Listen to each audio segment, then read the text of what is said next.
السلام علیکم پیارے بچوں، کلاس 5 اردو لیسنس ناو دوستی پڑھانا پجاو اسرات آج پرو بیٚیہِ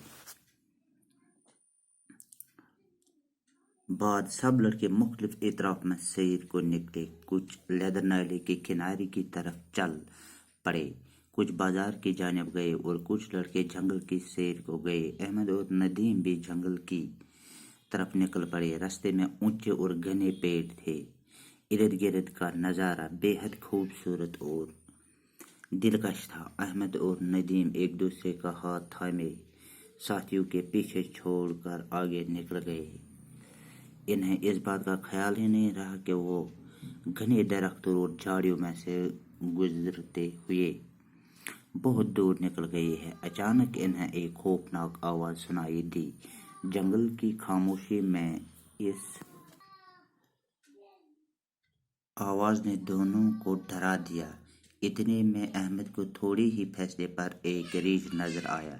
ریچھ ان کی طرف آ رہا تھا۔ احمد نے ندیم کا ہاتھ فوراً جھٹک دیا اور پھرتی سے ایک پیڑ پر چڑھ گیا۔ ندیم نے جب ریچھ کو اپنی طرف آتے دیکھا تو اس کے منہ سے چیخ نکل گئی۔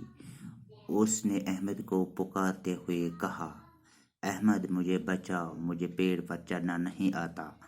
احمد پیڑ پر سے ندیم کی بے بسی کو خاموشی سے دیکھتا رہا۔